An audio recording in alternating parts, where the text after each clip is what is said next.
Este episódio é patrocinado por Promobit, a plataforma que seleciona as melhores ofertas e cupons da internet. Acesse lá, promobit.com.br.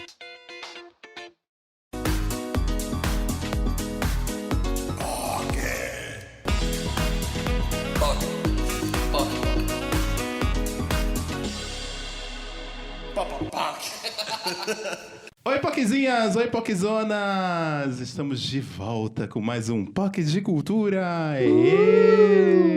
Continuo não fazendo. Que bom, Caco, mas a gente nem falou ainda, a gente vai se apresentar. Os A gente tá fazendo um mais cedo. E a gente tá se tornando repetitivo toda vez. É o Aí padrão. continua não fazendo aí, Caco. É quase um quadro da Praça é Nossa. Total. Começar a colocar aquele som de risada no fundo. O do Chaves, né? Que é mais engraçado. Mas antes de começar o programa de hoje, nós temos um recadinho para você que está ligado a Poquezinha e Poquezona aqui no nosso podcast e já deve ter percebido que este episódio ele é patrocinado. Essa semana nós temos o nosso primeiro patrocinador real e oficial aqui no Poque de Cultura. É o Promobit. É, meu amor, tá pensando o quê? Gays patrocinadas agora. É, patrocínio realness, queridos. Mas e aí, quem explica o que é o Promobit? Tá, eu explico então. Ó. O Promobit, na verdade, é uma comunidade de pessoas, gente como a gente, que é pra encontrar e compartilhar as melhores ofertas da internet. É uma rede de compradores, né? Então, assim, você querendo comprar, eles têm como encontrar o melhor produto pra você, com o melhor preço, então fica fácil. Exatamente, porque se está no Promobit é certeza de preço baixo. Porque a equipe do site confere todas as ofertas e avalia se aquele preço que está lá é realmente uma promoção. Ou se é de Taubaté, porque, por exemplo, você não vai encontrar a promoção de Taubaté, nem você vai receber um tijolo lá. Porque o site, ele garante a qualidade do produto e das promoções. Não, maravilhoso, até porque todas as postagens, elas são moderadas e certificadas uma a uma pelo pessoal do site. Então, são só ofertas reais mesmo e de lojas seguras e verdadeiras que são vinculadas no Promobit. E o mais foda, gente, é que além disso tudo, né, das melhores promoções e tudo mais, tem como também criar uma lista de desejos, que é incrível. Sim, é maravilhoso essa história da lista de desejos, porque funciona desse seguinte. Você, por exemplo, está querendo um iPhone último tipo para sair por aí bem let's go, tirando fotos, etc e tal. E aí você não achou o seu iPhone em canto nenhum, nem no Promobit, com aquele precinho camarada. O que é que acontece? Você cria sua lista de desejos, coloca o iPhone lá com as especificações e quando ele entrar no Promobit com aquele precinho, aí você vai ser avisado pelo site e você vai lá comprar. Não é legal? Maravilhoso, né, meu anjo? Porque no Promobit é assim, a plataforma seleciona as melhores ofertas e cupons da internet. Então acessa lá, promobit.com.br. Valeu, Promobit! Promobit, a senhora arrasa, viu? Valeu! E a gente tem hoje uma convidada maravilhosa, mas antes de falar sobre a convidada e sobre o tema, nós vamos nos apresentar. Eu sou o Hilário. Eu sou o Felipe. Eu sou o Caco, gente. E eu sou o José. E este é o Poque de de Cultura! Sem o de novo. Segura o... Já basta um por programa. Senão o Caco entra, dá tela azul no Caco, dá erro. Entra em combustão. Faz aquele tum. Gente, estamos aqui com uma convidada maravilhosa. Temos recadinhos para dar antes? Eu não lembro agora. Eu acho Acho que não. Nós estamos gravando esse programa com bastante antecedência, mas é um tema maravilhoso e vocês vão adorar, tá? De qualquer forma. Yes. Então nós temos uma convidada maravilhosa, que é a Rita Von Hunt. Ai, que honra! Eu pausei pro aplauso. Obrigado. É um prazer estar aqui com vocês, meninos. E POC de cultura é o que toda POC hoje em dia deve ser, né? Não? É um prazer estar aqui hoje. Ai, que prazer é Essa todo credibilidade, nosso. né? Sim. Rita, o tema hoje é drag queen, né? A arte do drag, fazer drag, enfim. Então, esse é o nosso tema de hoje. Espero que tenhamos um papo muito proveitoso e vocês aí de casa gostem muito. Se vocês gostaram, se vocês têm alguma coisa para falar, dúvida, sugestão, crítica, mandar nude, enfim, manda pro pocdecultura@gmail.com. Repetindo, pocdecultura@gmail.com. Fiquei com dúvida. pocdecultura@gmail.com. Adorei. E pra gente fazer o nosso especial de e-mails, lembrando, a gente precisa receber os e-mails. Fazer Isso. o terceiro especial de e-mails, né? A gente já fez 2. Segundo, na verdade. A gente fez o 20 e vai fazer o segundo. Ah, é verdade. Não, é porque teve um que a gente já leu e-mail, só que não foi Não um era um especial de especial. e-mail, É, né? é. Tá bom, então. Bem, vamos Corrigindo. começar então nosso papo com Rita Von Hunt. Rita, do começo. Por que você decidiu ser drag? Quando começou? Bom, eu preciso parar de ser professor, às vezes, para responder a coisa com um pouco mais de objetividade. Porque você me faz essa pergunta, eu já penso logo em. Então, Rita começa quando o Guilherme, que é o meu out of drag, começa a fazer teatro, né? Então, talvez a minha drag tenha começado ali. Recentemente, né, inclusive no podcast que eu tô gravando com a Rochelle, É verdade. Arrasou. Rita e Rochelle Show. Adorei, já depois vocês- escutei. Tá? depois já vocês escutamos, falam. é verdade. A nossa primeira edição foi sobre a Robin, que é uma cantora indie, né? Meio indie dance ali na Europa. E ela conta que desde pequenininha, a família dela é de atores, os pais eram atores, eles tinham um grupo de teatro Mambembe, um teatro itinerante que ia de Sim. cidade em cidade. E ela conta que desde pequena ela cresceu com pessoas que dressed up for a living. Então, que punham roupas, né? Que se fantasiavam para viver. E eu comecei a fazer teatro aos 7 anos de idade.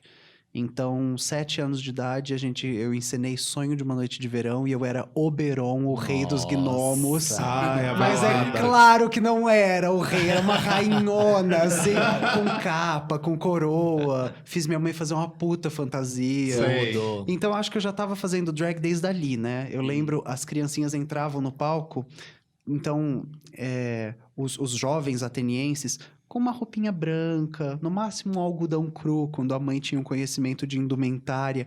Eu cheguei, menina, com uma capa de Munchkin, assim, com um rodapé branco, com uma coisa assim, Montadíssima. montadérrima. E de verdade, a minha primeira experiência com drag, com esse nome, drag queen, e com esse entendimento, estou fazendo drag, acontece em fevereiro de 2013, numa festa de carnaval da falecida Hot Hot, que era uma boate aqui de São Paulo. Nossa, falecida. falecidíssima. Saudosa. Falecida e saudosa Hot Hot. Já fui, já. E eu comecei lá numa edição das montadas, que era uma festa para todo mundo que quisesse ir montado. Então, essa é a primeira vez que Rita Von Hunt aparece com esse nome e já de cabelo preto, já com... Já tinha o nome, já. Já tinha o nome e já tinha a identidade, O né? conceito, né? Porque muita drag que eu conheço, elas começam com o nome e aí, tipo, mudam. Gente, eu tenho uma amigona, que é a Karen Noleto. Ela é uma maquiadora em São Paulo, faz maquiagem de drag, dá curso de maquiagem drag. E a gente tava segunda-feira assistindo Drag Mesa Queen. E ela falou, e agora eu acho que eu tenho meu nome de drag. Vai ser... Ela chama Karen, vai ser Dracaren. Porque a gente tava falando de Game of Thrones. Maravilhoso. E ela faz, Muito bom. E ela faz drag, sei lá, 1 ano e tanto, 2 anos. E o nome dela de drag era Karen. Não é o mesmo nome dela de menina. E aí agora só que o nome veio. Eu acho que isso é bacana, assim, sabe? Talvez se eu tivesse experienciado um pouco mais a minha drag antes de dar nome pra ela, ela teria outro nome. Mas você chegou a sentir sei lá, a necessidade de mudar de nome? Porque assim, da onde vem o Rita Von Hunt? Sim. Por que não é Guilherme, né? É essa a pergunta? Não necessariamente o porquê do Guilherme, mas o porquê do Rita. A Rita, ela é um compilado de referências. Então, Rita é por causa da Rita Hayworth. Então, se você não a conhece, você precisa assistir um filme que chama Gilda. Maravilhoso. Que a Rita Hayworth, assim, existe um livro chamado A Deusa do Amor. E é a biografia dela, é a história da vida dela.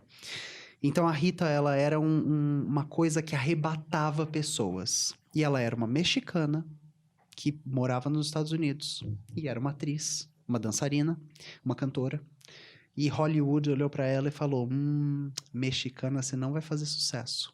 E fizeram um whitewashing nela, né? De Marguerita, que era o nome dela, transformaram só em Rita e deram um sobrenome super americano, Hayworth, né? E pintaram o cabelo dela de ruivo, subiram a linha do cabelo dela para ela ficar com testa de gente branca. E ela foi transformada num produto, né? Uhum. Mas manteve uma essência. E ela era um underdog, né? Ela era, apesar de muito afável, muito amada, ela tinha uma relação um pouco dúbia com a fama. Não era uma coisa que ela estava confortável com. E sei lá, eu sempre, mesmo antes de conhecer a história dela, eu olhava para os filmes, para tudo, e eu achava muito engraçado que ela lida todos os papéis com um deboche muito grande. E eu sempre fiquei com uma pulga atrás da orelha se a Marguerita estava debochando da Rita Hayworth. Possível. E quando a gente faz uma drag, de certa forma, a gente tá debochando de tudo, né? A gente tá debochando do gênero, da vestimenta, da indumentária, do padrão comportamental, sexual. E eu adoro um deboche, né? Eu votei na Dilma, né? Sim. Então, acho que Rita vem daí. Fawn é por causa da Dita Von Teese, que é dançarina burlesca maravilhosa, casada com Marilyn Manson, tesão. Ai, tô até molhada. E o Hunty, depois eu te mostro. Não, tô brincando.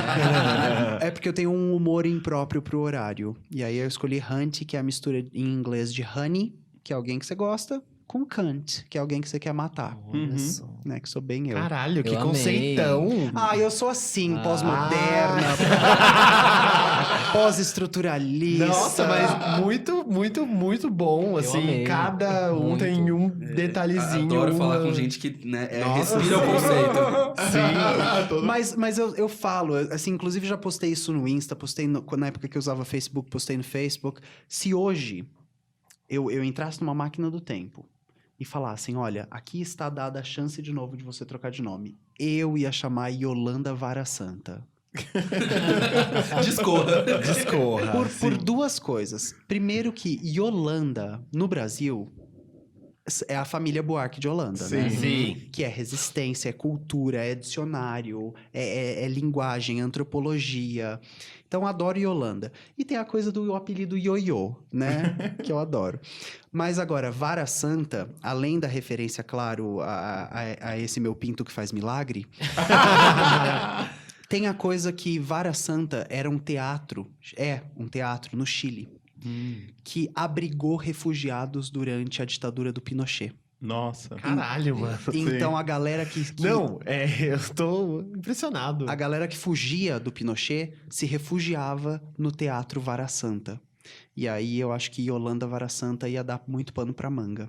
Vocês estavam Nossa, achando tenho que ia ser certeza. só a gente ia falar aqui sobre, sei lá, RuPaul. Não, estamos aqui falando sobre imagina. Pinochet, meu com Rita amor. Von Hunt.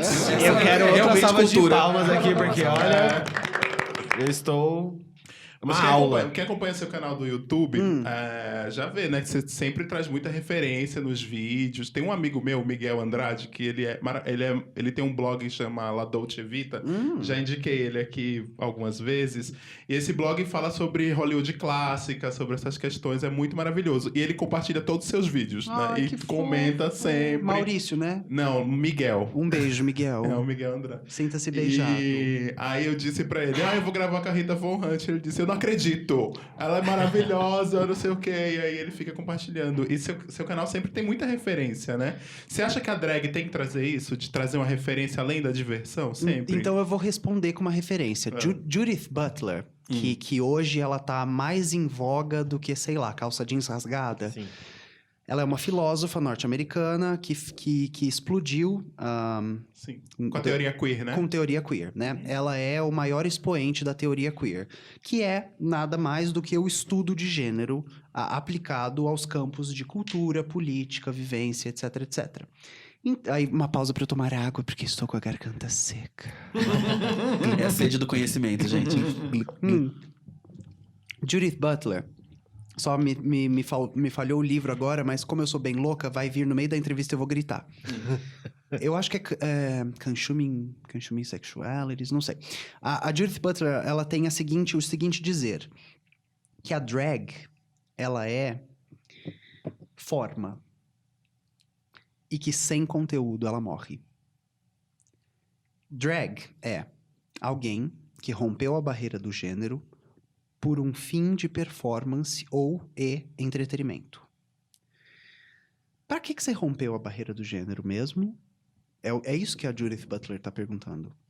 Porque se você for reforçar estereótipo de gênero e fazer você homem, né, que tá fazendo drag mulher, fazer uma mulher hipersexualizada, burra, que só fala de maquiagem, e roupa e cabelo, você não, você não apresentou nenhum tipo de conteúdo. Sim. Sim. E aí, uma coisa que eu acho bacana é que a filosofia, ela é a mãe das ciências, porque ela se prova meio que de imediato, assim. Eu não conheço nenhuma drag vazia que tenha tido um tempo de carreira maior do que 4, 5 anos. Uhum. Então, a RuPaul, ela é quase um monge budista. Sim. A RuPaul sabe as leis do karma de trás pra frente. We are all born naked and the rest is drag. É budismo.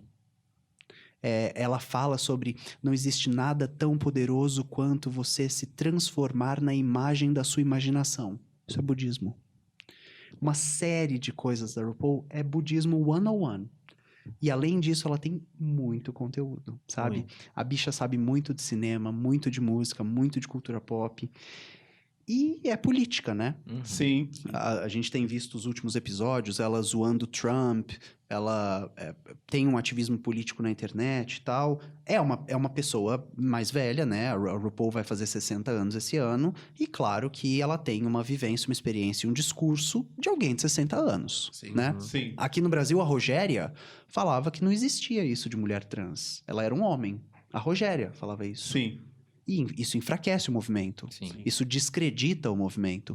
Ao mesmo tempo, isso é a história e a visão e a experiência da Rogéria. E ela tem Sim. todo o direito de ter, Putz, sim. né? Porque ela é um monumento de resistência. E aí a RuPaul tem as opiniões dela lá. Ela, às vezes, dá umas bolas fora sobre pessoas trans, sobre mulheres no RuPaul's Drag Race, etc. Mas ela tem muito conteúdo, né? Então, eu respondi, não sei mais se eu respondi. A minha resposta é, drag é forma e se tiver sem conteúdo, amanhã acabou sua carreira. E Rita, aproveitando que você falou de RuPaul, o cenário drag tomou uma proporção gigantesca de uns tempos pra cá e eu acredito que seja por causa da ascensão de RuPaul's Drag Race, Sem né? dúvida. Como você enxerga esse movimento no cenário drag nacional? É interessantíssima a sua pergunta, porque eu fico sempre tendo a olhar a coisa de um ponto de vista materialista.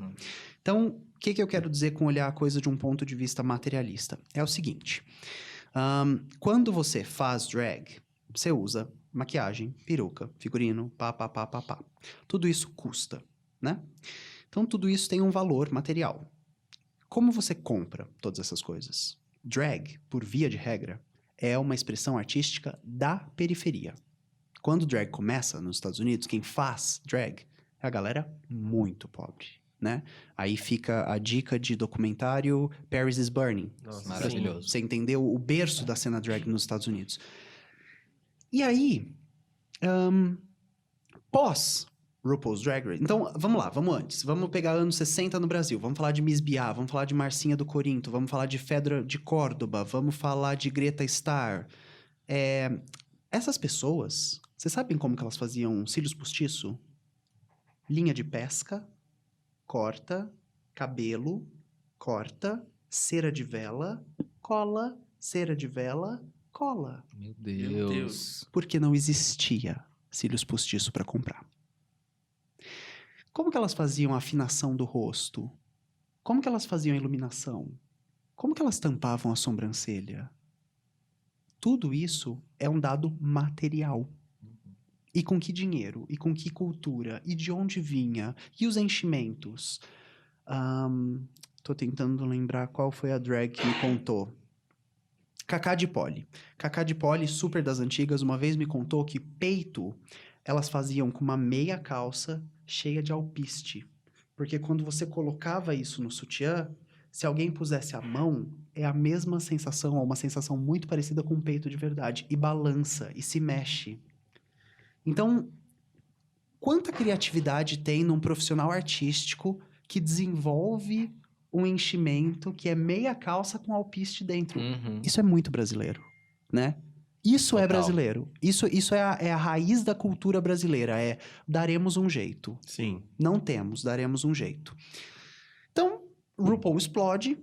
E aí, quando a gente fala RuPaul's Drag Race, a gente precisa saber que a gente está falando de um enlatado de cultura, Pulp Fiction, né? Ficção de massa, é coisa para consumo em massa, norte-americano, na era do consumo, da internet, feito para vender. Sim.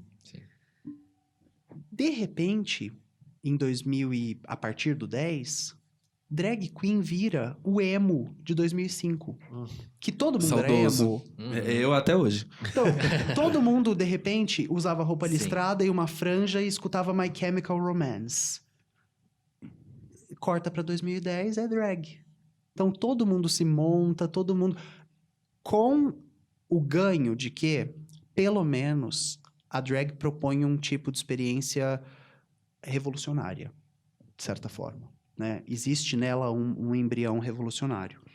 Então, a minha visão sobre RuPaul é que ele, ao mesmo tempo que difunde uma cultura, perverte essa cultura.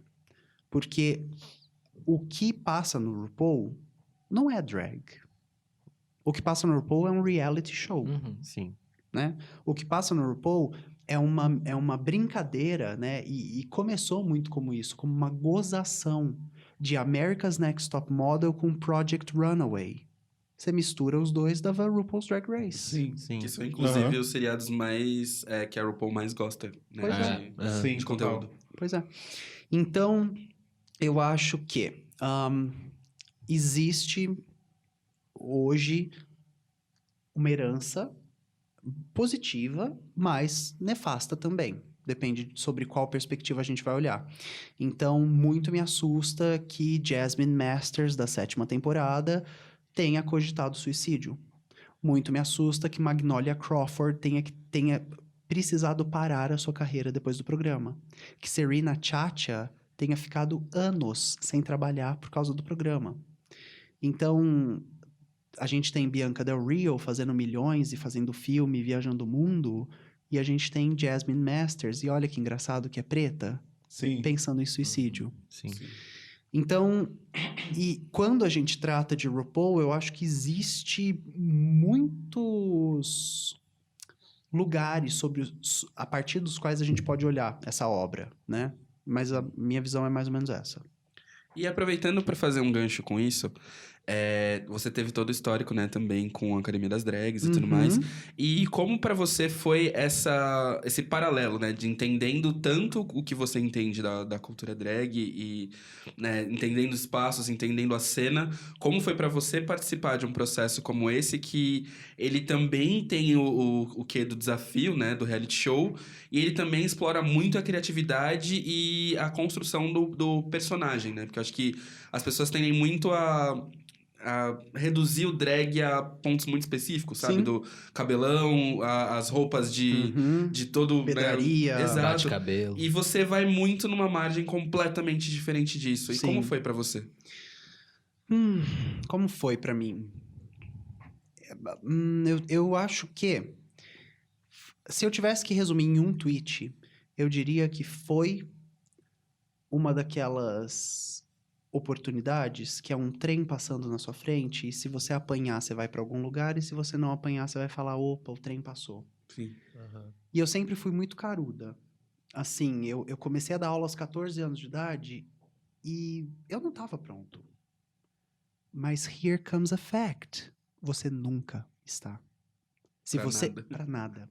Se você for esperar você estar pronto para fazer alguma coisa, querida, você nunca vai fazer nada na sua vida. Então, com 6 meses de drag, apareceu a Academia de Drags e eu falei, é nessa que eu vou. Um beijo, Lorelai Fox. E aí eu meti a carona lá. E eu sabia que eu estava fazendo um negócio que nenhuma delas estava fazendo, que era completamente... Mas eu estava confortável com o que eu estava fazendo. Eu achava que, talvez por ter vindo do teatro, eu tinha uma experiência de que a arte, a expressão artística, ela é plural por natureza, ela é subjetiva por natureza. Então você não vai me dizer que eu tenho que fazer dessa forma. E se você me disser, eu vou fazer o oposto. Porque eu gosto de arte subversiva. Eu gosto de ir contra, de romper, de debater e de dialogar e de desconstruir. Então, e aí como que é fazer? É o seguinte, de repente, Eu, que tinha 6 meses de carreira, sou conhecida no Brasil. Né? Sim. Quantos milhões de views tiveram os episódios de Academia de Drags? Quem com 6 meses de carreira teria tantos milhões de views? E tempo em ar? E uma plataforma desse tamanho para desenvolver um discurso? Sim. Eu acho que é um pouco diferente das demais participantes da primeira temporada. Eu me vali dessa plataforma e desenvolvi algo que veio sequencial, que foi o Tempero Drag, que era o meu canal Sim. de culinária, humor, entrevista, que hoje virou um canal sobre discussão política e de teoria, né, de formação política, histórica. Então, eu acho que, de verdade, foi para mim um golden ticket, assim, uma chance dourada que eu peguei e usufruí da melhor forma possível. Muita gente gostou, muita gente não gostou, mas eu fui eleita Miss Simpatia, né? Sem nunca ter dado um sorriso em um episódio. O deboche. Vai entender que simpatia O é essa. deboche. E hoje você tá no Drag Me as a Queen. Sim. Que, inclusive, eu e José assistimos em casa e ficamos...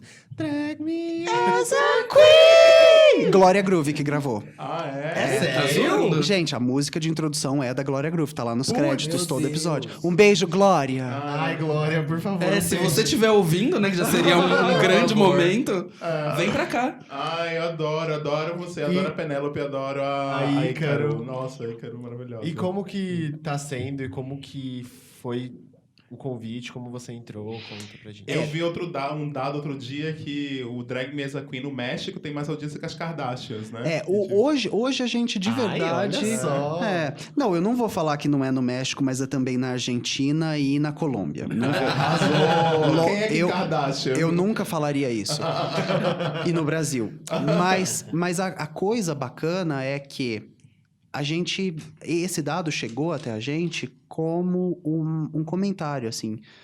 A gente nunca esteve preocupado com a audiência. A gente sempre esteve preocupado com o fato de que essas meninas, essas mulheres que vêm pro Drag Me e que participam de um episódio cada uma delas, onde elas são as protagonistas, as estrelas e o mote da construção do episódio, elas passam por uma transformação significativa.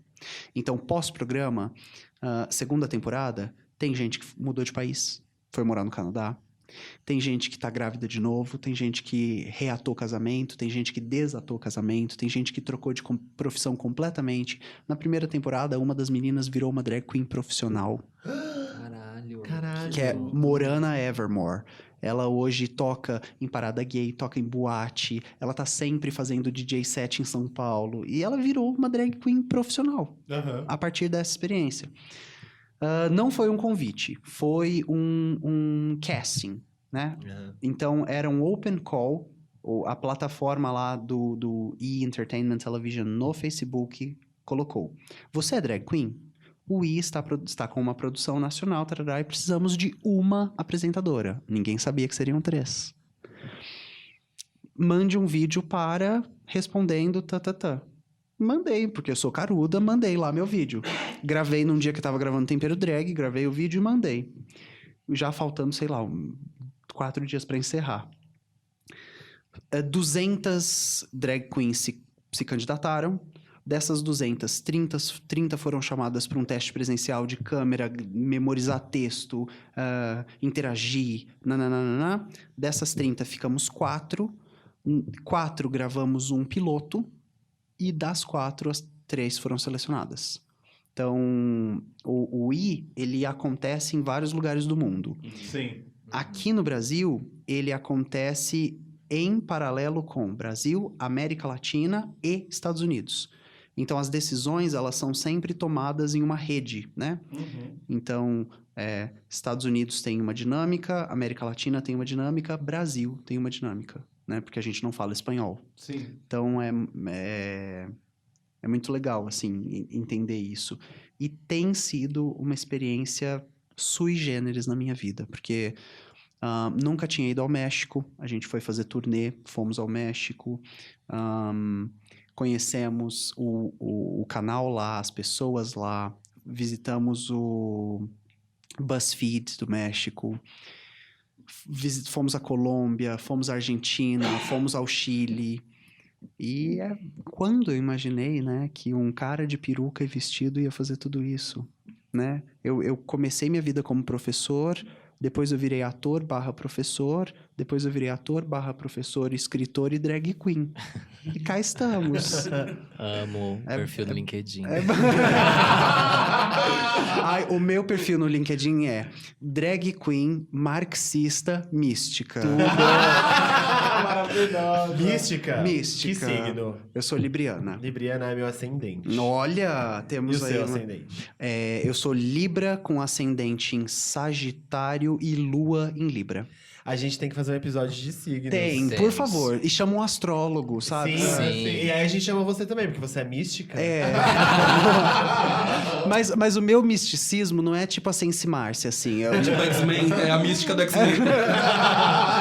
O meu misticismo é um interesse mórbido, assim. Eu sou apaixonada por morte. É o meu assunto preferido, é a minha temática preferida. Eu tenho 1, 2, 3, 4, 5, 6, 7... Eu tenho 10 tatuagens no corpo, todas sobre morte. E eu sou apaixonada pelo Edgar Allan Poe, que só escrevia sobre morte. Rita Von Teese e Marilyn Manson também. Dita vem Von daí. Teese e Marilyn Manson. É como se fosse um combustível, assim. Eu fico fazendo coisas, tipo, às 4 da manhã, tipo assim, de onde vem a palavra macabro? Aí eu vou adicionar, sabe? Hoje eu vou dormir cedo, Hoje vem a palavra macabro, né? E aí eu sou apaixonado, assim, eu gosto muito da estética. Eu sempre fui perdidamente apaixonado pelo grotesco. Perdidamente apaixonado. E eu gosto muito da coisa limítrofe entre o sublime e o grotesco. Então, por exemplo, o rococó, aquela escola de arte barroca. Aham. Ou então aquelas pinturas renascentistas do inferno, sabe? Aham. Que os demônios são maravilhosos, Sim. sei lá, eu adoro. Você ama Drácula, então? Eu gosto de Drácula, eu amo Nosferatu. Não. Não, Drácula. Ah, Drácula, não. Drácula. Você não gosta? Não, gosta? porque eu acho bem vanilla. Sério? Eu O acho... José é apaixonado. Eu É. gosto. Eu não sei, eu assisti um episódio. E era um episódio que elas deitavam num caixão com baratas. É que é bem baixo orçamento, na verdade. Mas as Runaways, eu acho que elas têm um nível, assim, de criatividade e execução Muito superior. diferente do RuPaul, Eu né? acho superior É. até. É. Tem mais, tipo, comprometimento Preocupação, com o desafio. Mais essência. Sim. É. Total. Agora, É menos polido, né? É, menos Não, todo- manufaturado. Sim. agora deixa eu te perguntar. Quando você começou, quando você virou, a Rita nasceu, você já sabia fazer maquiagem? Já tinha roupa? Como que foi? Não. Ó, eu sou filha de YouTube, então como que eu começo a me maquiar? Eu começo a me maquiar da seguinte forma. Existia um canal... Existe, não existia não. Um canal... Mas eu acho que as meninas já pararam. Bom, eu vou ter que chegar em casa e descobrir. No YouTube chamado Pixie Woo, que eram de 2 meninas britânicas, numa época muito anterior a essa indústria da beleza do YouTube, sabe? Que hoje todo mundo é maquiador, né? E aí você vê o que a pessoa faz e fala, oh, Jesus! Passando iluminador com um pincel de tirar pó, enfim. Aí, muito antes, então, desse boom, elas tinham um canal que elas falavam, ó, esse pincel serve pra tal coisa. Você pega ele assim e você faz... E eu era apaixonado, né? Eu achava lindo, elas faziam umas transformações e tal. Então, eu comecei a aprender a me maquiar ali. Só que elas eram 2 meninas se maquiando de menina, né? Então, a minha maquiagem, ela começa quase como uma maquiagem social, não como uma maquiagem artística. Sim. Drag. E aí, depois eu fui aprendendo, fui conhecendo mais drags, eu fui pulindo meu fazer artístico e tal. E um ponto de transição na minha vida é quando eu conheço a Malona, Ai, Sim, amo, mano, amo. Malona. que é uma drag aqui de São Paulo, militante política também. Ela é minha drag avó. Jura? Uhum. Me conta. Depois eu conto, mas ela é minha drag avó. Adorei. A primeira vez que eu fui dar aula no MST, na escola de formação do MST, Eu foi... ia até perguntar dessa história do MST, como é que é. Depois eu conto.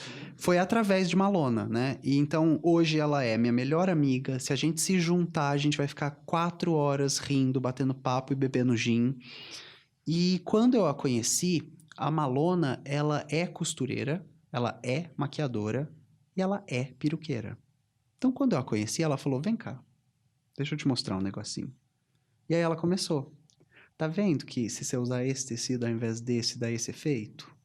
Tá vendo que se você fizer isso aqui ao invés daquilo ali, seu olho abre pra cá?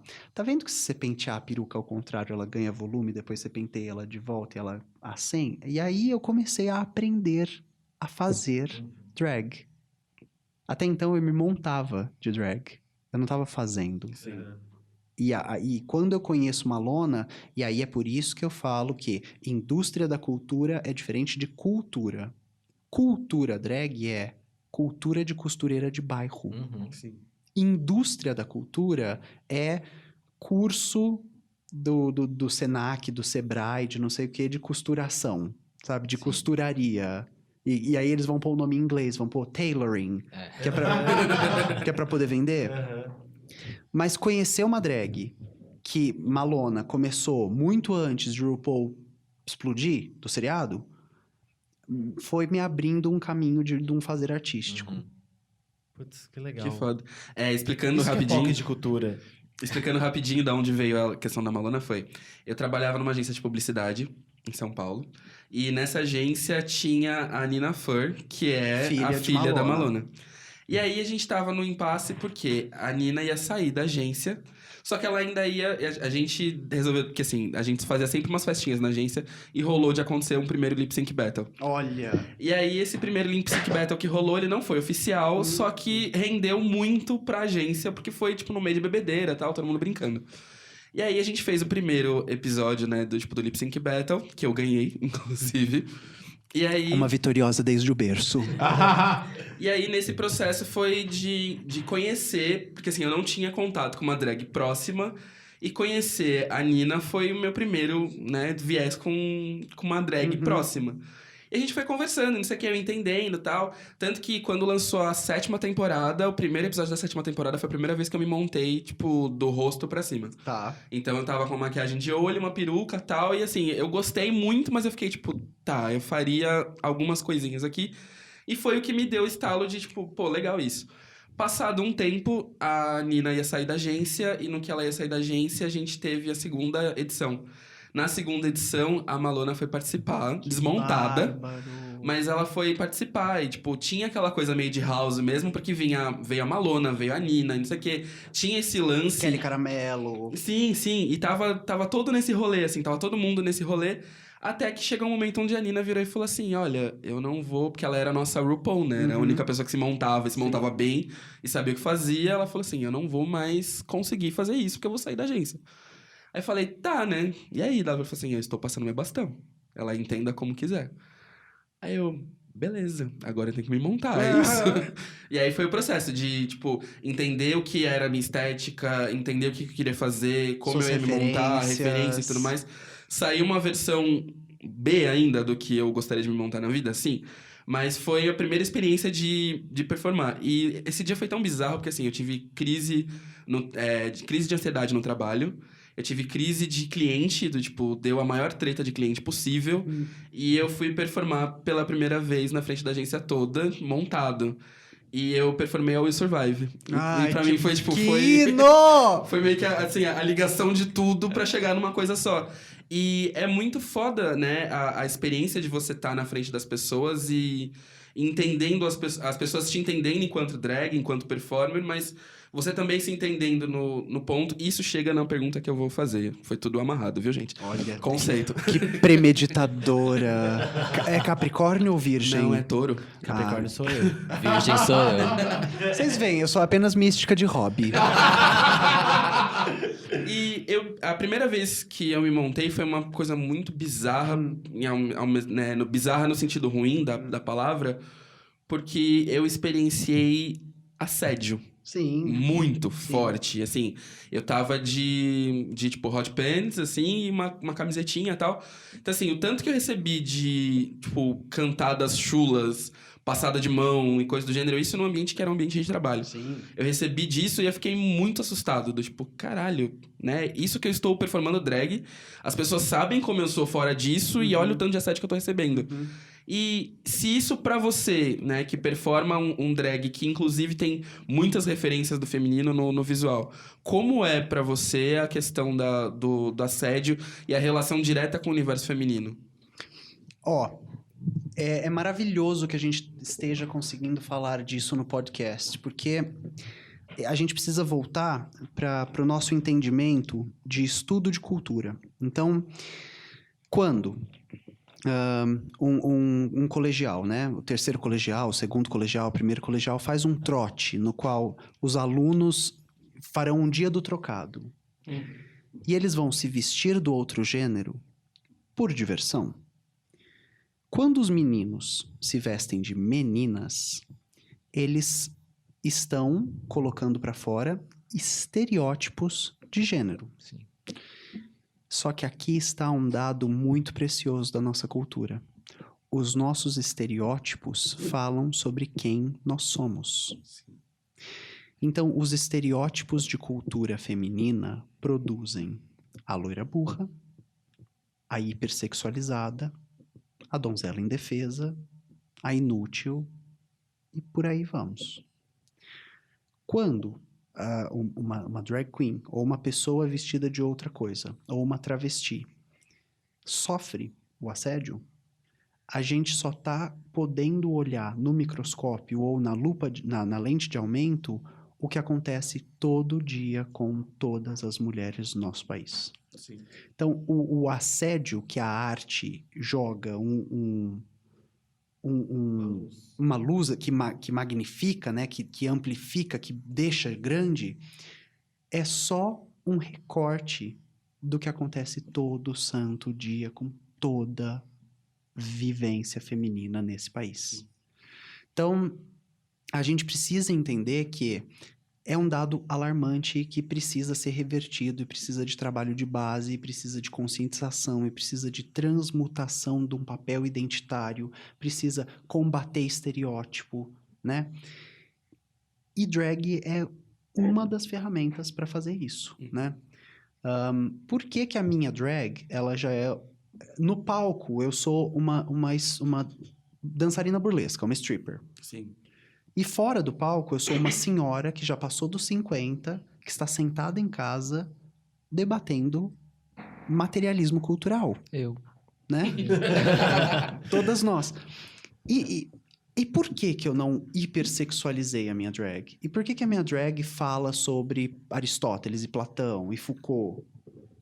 Porque as minhas mulheres são essas mulheres, né? E eu acho que todos nós, mulheres, não mulheres, meio mulheres, quase mulheres, temos um papel fundamental na construção da subjetividade feminina e do estereótipo feminino e do papel social, político feminino. E a gente precisa se conscientizar disso urgente, porque o Brasil é um dos lugares que mais mata mulheres no mundo. Né? Os nossos índices de violência doméstica são absurdos. A gente vai lá e faz um impeachment numa mulher sem ela ter um crime. A gente vai lá e faz um adesivo da presidente com a perna aberta, onde você enfia o cano de gasolina no carro.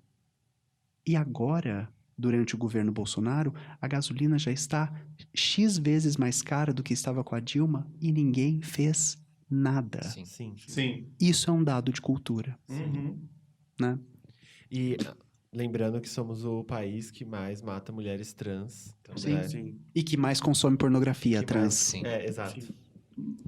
E toda quebra, ela traz muito ensinamento, né? Sem Através dúvida. da arte.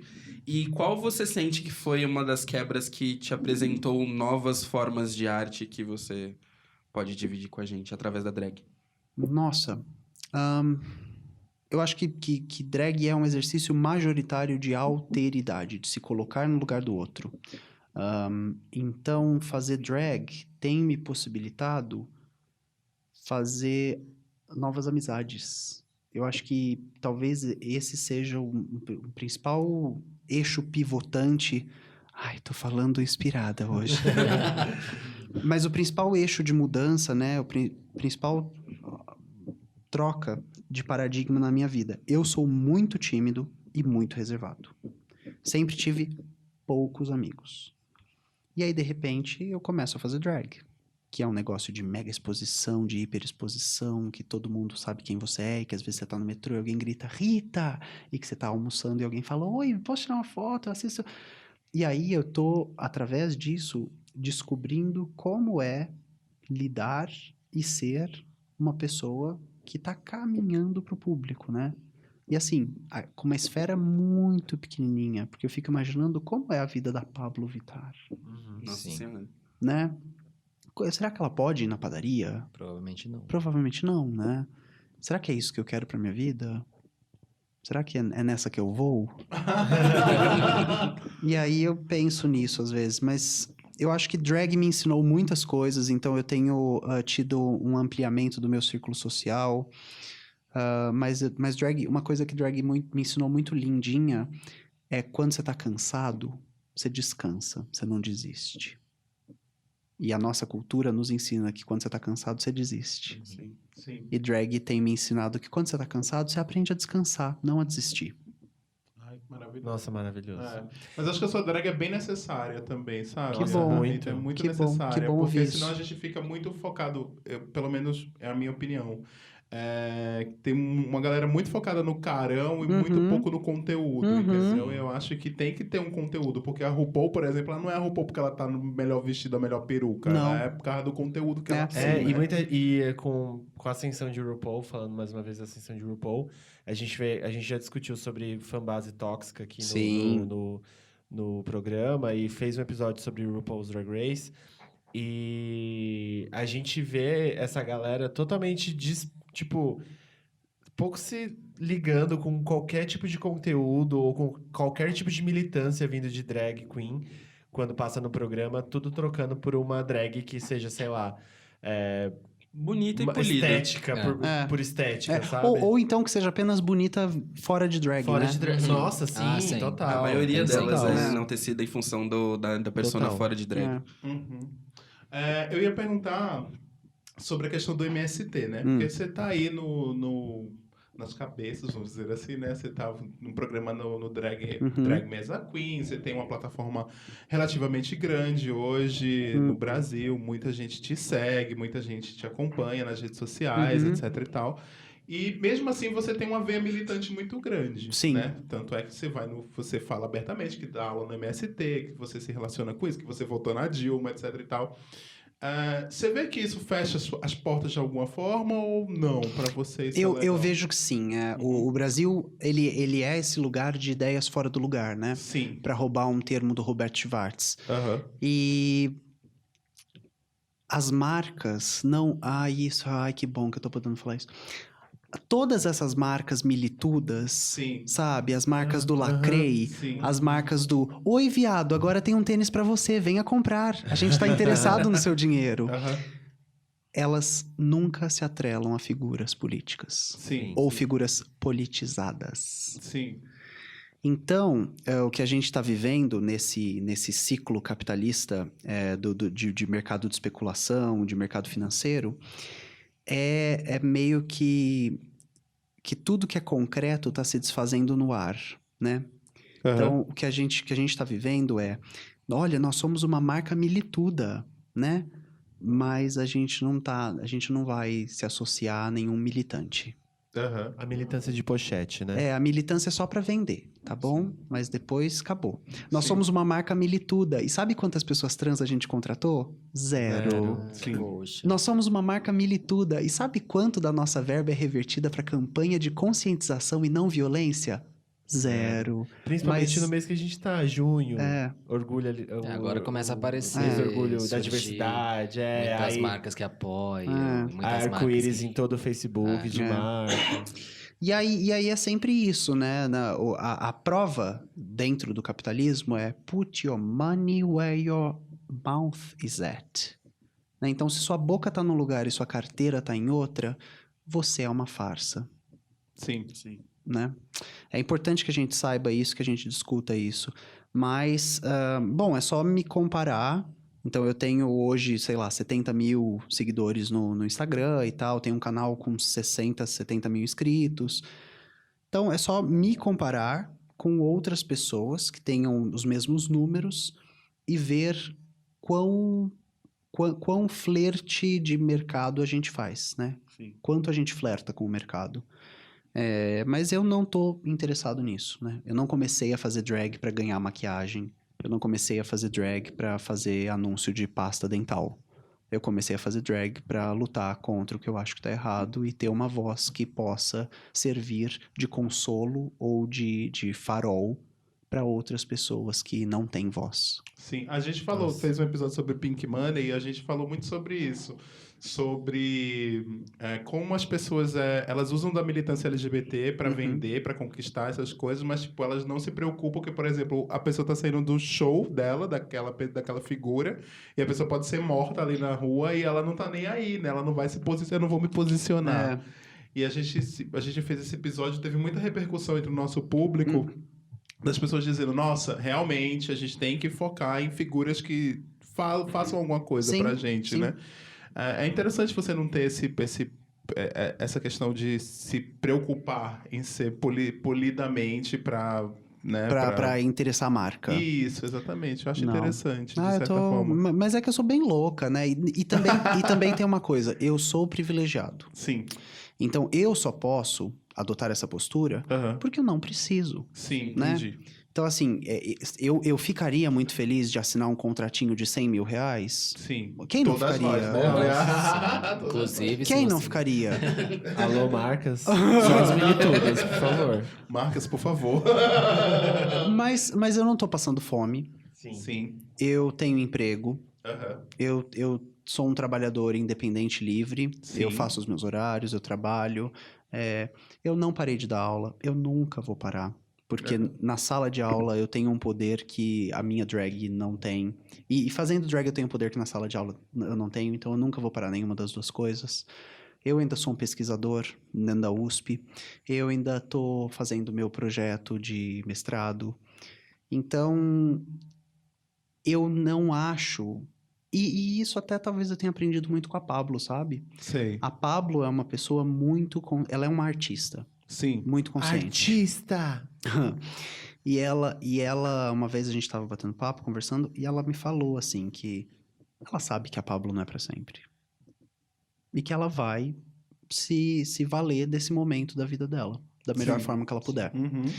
E eu acho que a Rita não vai ser pra sempre, né? Uhum. Não sei quanto tempo ela vai durar. Eu ia te fazer essa pergunta. É. Se você acha que tem prazo de validade, assim. Não, eu acho que tudo acaba, Aham. né? Uhum. As nossas mães vão morrer, os nossos relacionamentos amorosos vão acabar, os nossos empregos vão mudar. Então, nesse tempo e nesse espaço que a gente tá, o para sempre já não existe mais, Sim. né? A gente já não conhece mais ninguém que tenha saído da faculdade e trabalhado na mesma empresa até hoje. Sim. Não importa que época seja hoje, a gente já não conhece mais. Sim. A gente já não conhece mais casamentos de 30 anos. Sim. Não conhece. A gente não conhece mais, não Uhum. existe. Então, vai acabar. Não sei quando, mas vai acabar. E isso talvez se dê muito pela sua relação também de entender a morte como uma coisa Linda. desmistificada, né? Sim, sim. E só como mais um passo, né? Do mesmo jeito que hoje você tomou banho, amanhã você morre. Sim. Faz parte de estar vivo. Ai, mas eu tenho medo. Todos temos, todos temos. É porque ninguém sabe o que tem do lado de lá. Que é É, desconhecido. é a Ah. grande E questão. o processo de entrar em Rita, Ah, né, de ser a Rita, ele acontece em quanto tempo pra você? 2 horas e alguma coisinha. Então, lá no Drag Me As a Queen, a gente começa a se montar 8, 9, termina 10, 11 e começa a gravar meio-dia. Uhum. Então, a gente se monta, aí tem a parte de adereçamento, que é cola a peruca, esconde a lace, Coloca brinco, anel, pulseira, unha, colar, meia, né? Essa roupa tem enchimento? 6 meias. Essa roupa não tem nenhuma. Tá depilado? Não. Então, o processo de caracterização... Gente, outro dia eu fiquei passado, assim, quase caí o cu da cadeira, de saber que, às vezes, uma apresentadora de TV, tipo Ana Maria Braga, Regina Volpato, se maquia durante 1 hora. Tem 1 hora de maquiagem. Falei, Jesus, então eu ainda tô no lucro. Sim. Ainda tô fazendo Sim. rápido. Sim. De 1 hora? É. Mano, é muito tempo.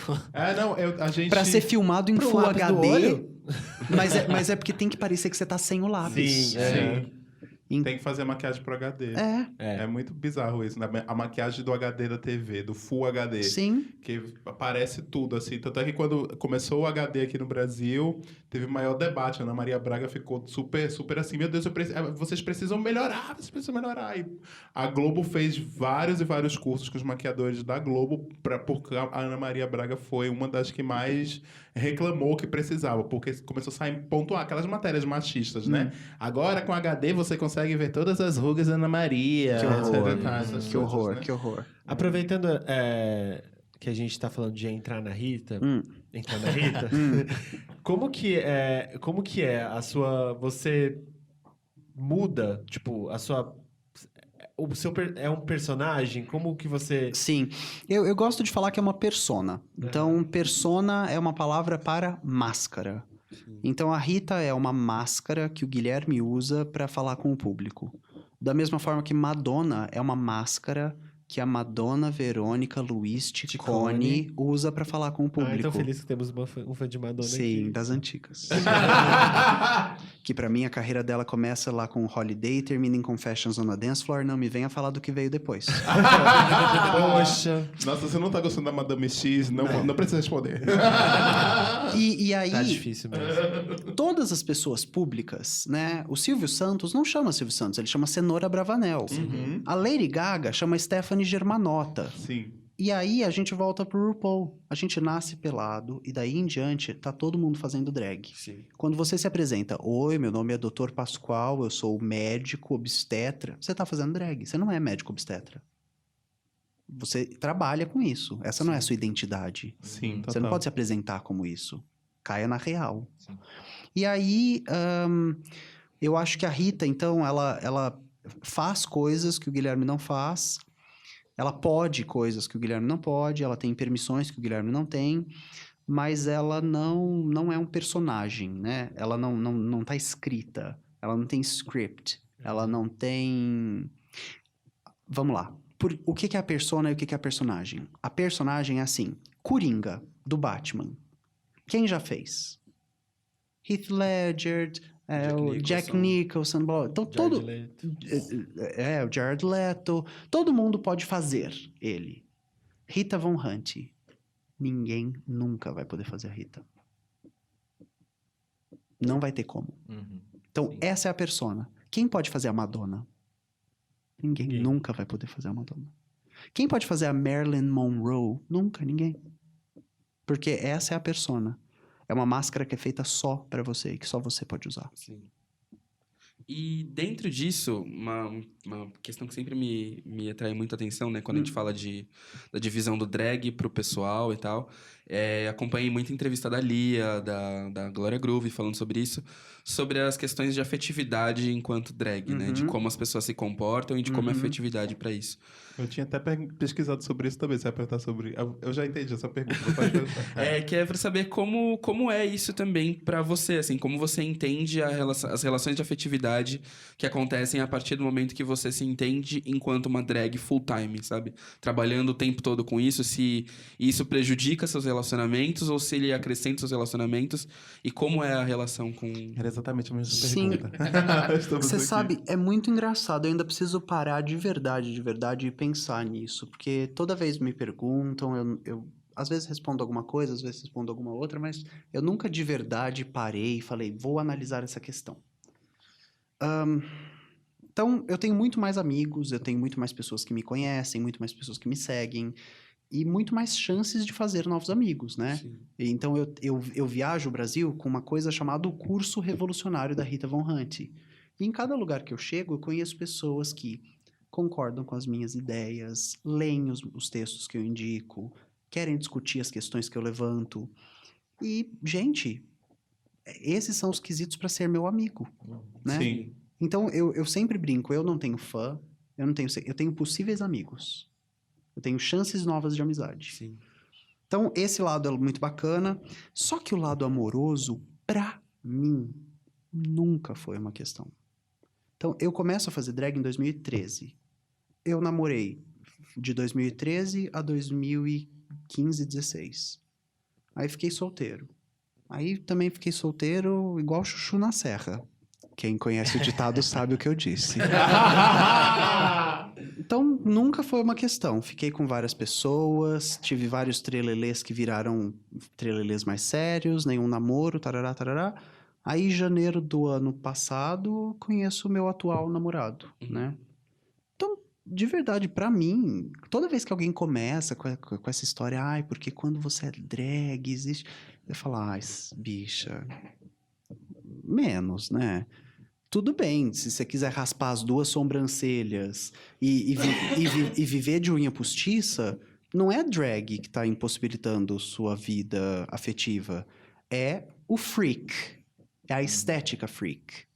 E aí eu volto no meu ponto preferido, que é quando a Paulo Freire. Vai ter até uma música de fundo, eu imagino. Quando a educação não é libertadora, o sonho do oprimido é ser o opressor. Então, antes de criticar o mercado do relacionamento, porque hoje em dia virou um mercado, me responde, em cima de quem você tá dando? Porque se você tá dando em cima do heteronormativo, padrãozinho, o whey, que estuda na GV, flor. Você está um pouco errado. Quem está errado é a senhora. Então eu sempre... Pra mim é isso, assim. Na minha vida de relacionamento, juro, não mudou nada. O seu namorado, ele já conhecia a Rita ou ele conheceu o Guilherme primeiro? Não, eu acho que ele não sabia. Não, ele não sabia. Ele não tinha Ele não ideia da sabia. Rita, não. É porque eu já vi muitas pessoas que são famosas, Sim. que têm um público, de falar que eles não se relacionariam com fãs. Sim. Da pessoa, tipo, primeiro conhecer quem ele é de verdade Sim. do que conhecer o personagem, a persona, Sim, né? sim. Por exemplo, a Gretchen, Uhum. ela fala disso, né? Ela se casou 16 vezes porque ela Sim. fala, as pessoas se casavam com a Gretchen e não com a Maria Goretti. Odete. É Odete? É Odete. Odete. Goretti é a do Goethe, né? É, Tô bem exatamente. louca. Bom, e aí é isso. Você tem que saber que a máscara, ela existe, né? E aí, se alguém te conhecer através da máscara, ela não conheceu você. Sim. Ela conheceu a sua máscara. Total. E aí ela pode se decepcionar um pouco, Sim. né? E falando sobre performance, Ah, você faz performances hoje em dia, tipo, sei lá, performances igual a Márcia Pantera? Sim.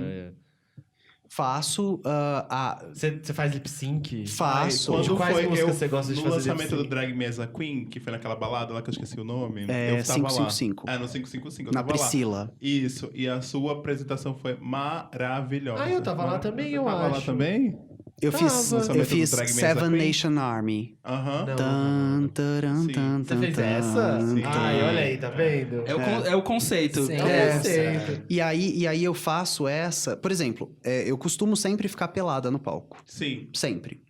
E pelada colei o pipi com super bonder, então estou com uma pepeca. Tipo, pelada, sem nenhuma peça de roupa, eu fico. Só que eu sempre fico pelada ao som de canções que significam tudo pra mim. E pra estar pelado. Eu fico pelado com Feeling Good, da Nina Simone. Pelo amor de Deus, maravilhoso. Eu fico pelado com Seven Nation Army, do White Stripes. E por aí vai. Mas eu faço performance se eu quiser, se eu estiver afim e para lugares que eu quero. Então, por exemplo, se você falar, oi, temos uma festa aqui em Piraporinha do Bom Jesus, o cachê é tal, você quer vir? Não, obrigado. Porque também tem uma coisa que eu detesto ficar acordado de madrugada. Detesto. Tipo, minha morte É uma ficar... senhora Ah, eu mesmo. tô me identificando Tô tanto. muito identificado aqui. Então, balada, boate, eu falo, ai, céus, cadê... onde está meu calcitran?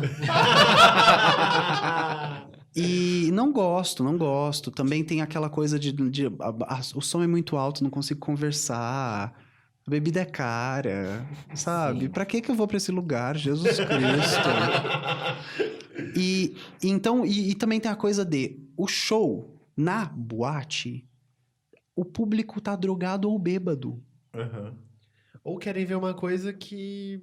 Que às vezes eu não vou querer fazer, né? Eu não vou sair exato. batendo o cabelo. Uhum. Que nem- Sim. eu não sou um peão, não sou um pirocóptero. Tá. Você não vai me ver fazendo isso. Mas assim, Priscila, que hoje é a maior festa drag do Brasil. Sim. Se eles falarem, olha, é pra você estar aqui todo santo dia, estarei lá todo santo dia. Entendi. Porque os donos são meus amigos. Sim, beijo Leonardo Polo, Léo beijo Polo, Sérgio. Isso. Que também tem um podcast da Apollo, Sim, né? Sim. tem.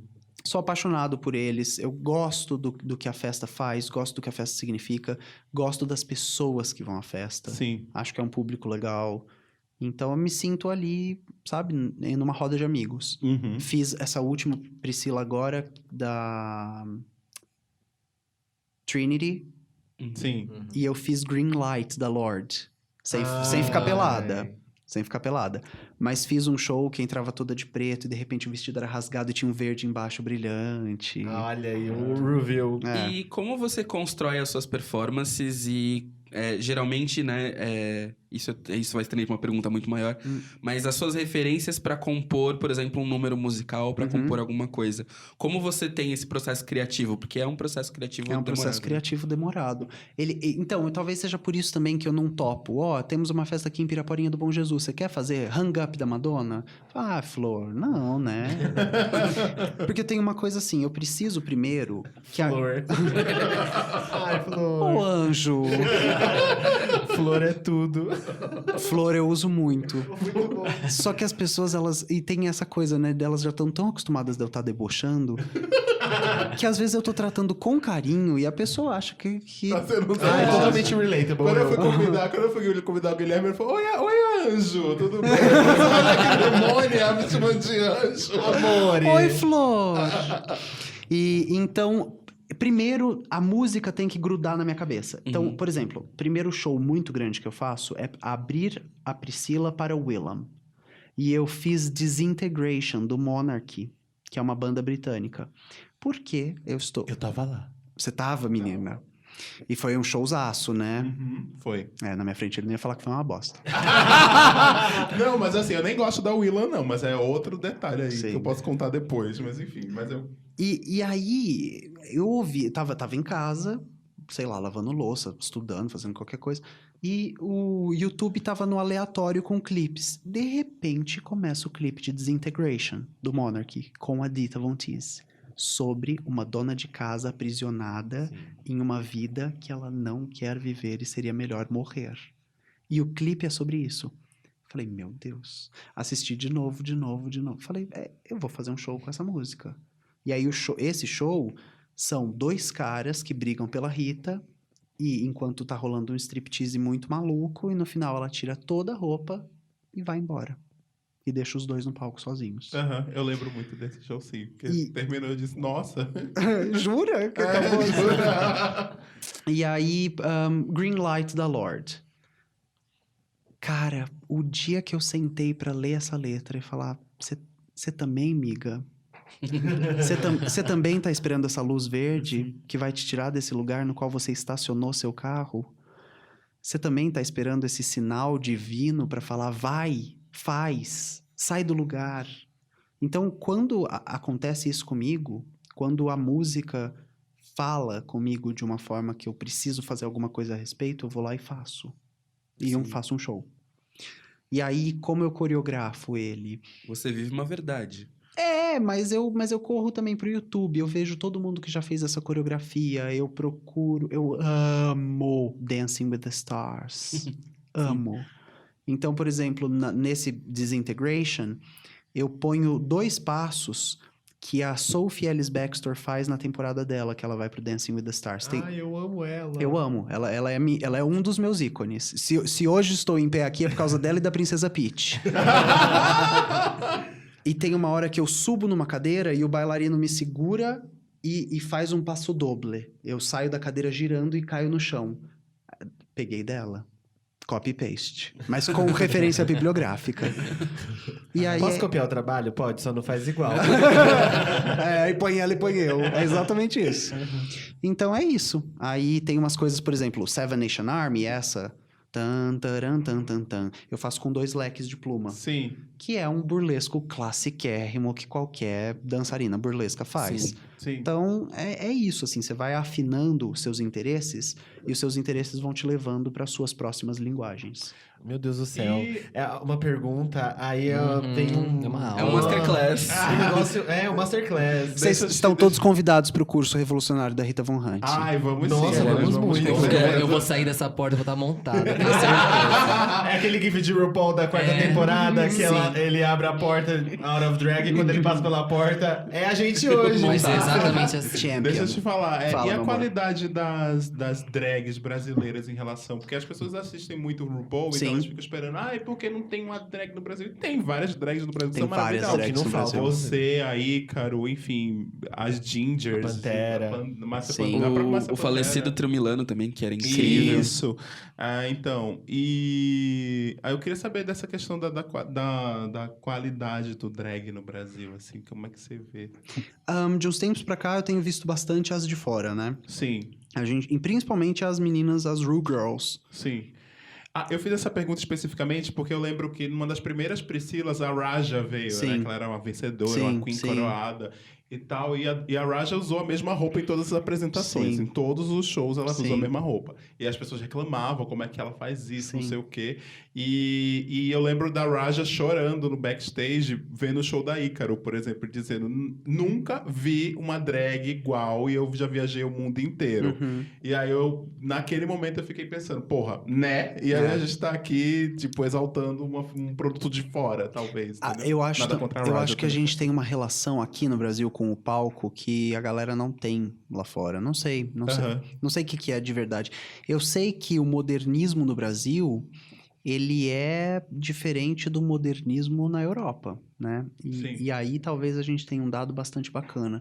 Eu sei que o romantismo brasileiro, ele... Olha, inclusive o romantismo brasileiro, assim, fajuto, que era um copy-paste do europeu, do francês.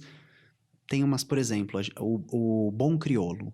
Sim. É um livro brasileiro sobre um amor homossexual Uhum. entre um negro fugido, um ex-escravo, e um menino loiro da marinha, Tá. em 1800, Uhum.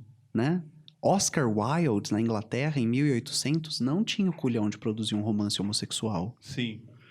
Então, no Brasil, a gente tem uma relação artística, de qualidade artística, como existem em pouquíssimos lugares do planeta. Então, assim, Dostoiévski briga com Machado de Assis. Eles estão ali pau a pau. E por que com a drag seria diferente, né? Eu aposto o que você quiser, que se for feito um line-up com Márcia Pantera, Alexia Twister, sei lá, Marcinha do Corinthians, vai pegando as drag e faz um line-up e fala, vem que essa é a nossa seleção, vamos fazer um mundial. Nossa, a taça do mundo é nossa. Sim. Eu Total, acho, com sim. certeza. total. Agora, sobre... Você deve ter assistido muitas performances de drags, até do RuPaul, assim. Qual que é a... Fora a sua, qual que é a que você mais... Vai, um top 5 pra ficar mais fácil, vai. Tá, ó, quem são Não as... precisa ser de RuPaul, tô falando assim, de todas as drags que você já viu. então. brasileiras? Brasileira, RuPaul. Tá. whatever. Então, ó, eu vou emparelhando, tá? Então, eu vou emparelhar Carmen Carreira com Marcinha do Corinto. Então, Carmen Carreira é The Body Queen, striptease. Antes da transição, eu começo a fazer drag porque a Carmen Carreira me tirou do sério. Eu olhava pra ela e eu falava, eu nunca vi um ator conseguir fazer uma mulher tão bem. Só que ela não tava fazendo uma mulher. Ela tava sendo ela, Uhum. Sim. né? E a Marcinha do Corinto é uma mulher trans no Brasil, que faz shows. E a Marcinha, ela Já ela é das antiquérrimas. Ela chama Marcinha do Corinto porque a falecida Boate Corinto, lá dos Sim. anos 70, ela era a estrela principal. E ela tá aqui na Blue Space hoje, pelada. Ela só faz show pelada. E sei lá, eu acho que corpo é política, né? E corpo de pessoa trans é política ao quadrado. Uhum. Então, Carmen Carreira, Marcinha do Corinto. Ben de la Creme. Olha, eu nunca... Não existe um show dela que não termine e eu falo... Essa menina deu aula em Harvard de performance. Uhum. Juro, ela é o suprassumo da performance. Alexia Twister, né? Eu não consigo ver a Alexia subir num palco e não destruir o palco e comer ele com farinha. Sabe? Ela faz o palco parecer assim, ai, olha, eu vou te fazer esse favor de pisar em você. E a Alexia tem ainda uma coisa que ela faz qualquer coisa. Qualquer. Ela dá pirueta, ela abre espacato, ela faz música pra chorar, ela aprende coreografia, ela faz cover da Madonna, ela faz cover da Kylie Minogue, ela faz cover da Lady Gaga, né? E Ícaro, que apresenta o programa comigo, que é maravilhoso, que Nossa, as performances emocionam. Eu vi Ícaro, acho que uma vez numa Rec Tour do RuPaul aqui Sim. no Brasil, que ele dublou And I'm telling Telling you. You. Nossa. o teatro levanta, né? O teatro levanta e tudo que veio depois dele, pra mim, não era mais... Pois é. Falou assim, Pois é. Violet, desculpa, meu amor. Você tá se pendurando, mas... Ícaro, parado, igual Mariah Carey, parado Sim. na frente do microfone, acabou Sim, contigo. Sim. E Penélope, né? A Sim. P é maravilhosa. Sei lá, gente. É porque tem, por exemplo, Márcia Pantera. Se você, ouvinte de POC de Cultura, abre uma segunda aba e escreve no YouTube Márcia Pantera. Sim. Depois venha me agradecer no Instagram. Nossa, sim. Eu fui na Priscila da Bob, né? Eu dei de presente pro meu namorado e fui com ele pra assistir. Ah, só um segundo, porque senão depois Claro, eu vou esquecer. Por favor. Hydra e Musa Von Carter, tá? Elas... e aí também, outra aba. E depois você vem me agradecer. É um grande dica das pobres. Sim. E foi uma experiência muito bizarra, porque assim, né, tava todo mundo no êxtase pra ver a Bob, e né, e todo mundo pensa, quando vê a Bob vai pensar numa performance de humor e tudo mais. Tinham muitas pitadas de humor na performance dela, o ponto não era por exemplo, um show de humor, de comédia como o da Bianca. E ela teve muitos momentos de performance mesmo, de, tipo, dançar e se representar no palco. E foi muito engraçado que, assim, quando começou o show da Márcia Pantera, a Bob tava assistindo do backstage. E ela é um acontecimento, assim, é um negócio fora de série. Ela começa e, sei lá, do nada você vê ela tá correndo no meio do palco. Escalando o teatro. Sim, Nossa. e aí foi exatamente nesse momento. Ela começou a correr, assim, aí ela fez um mosh no meio de todo mundo, que foi, tipo, a coisa mais rockstar que eu já vi na minha vida foi esse momento. Que ela levantou e ela falou, assim, né, embucetadíssima que ela não tem, ela saiu correndo, escalou os negócios e começou, e assim, todo mundo, né, focado nela e do tipo, o que vai ser o próximo? E foi tão forte, mas tão forte que a Bob, que tem, sei lá, 1,95, virou e falou assim, eu quero me jogar do palco, que nem você fez. E aí foi, tipo, a Márcia, que não é pequena, explicando pra Bob, do tipo, ó, sai correndo daqui de trás, se joga e vai. E aí eu só pensando, né, gente, essas gays embaixo, tudo mirradinha, com a Bob de 2 metros, vai morrer metade. E a forma como a Bob ficou de, tipo, de expressão por ver o que era a Márcia.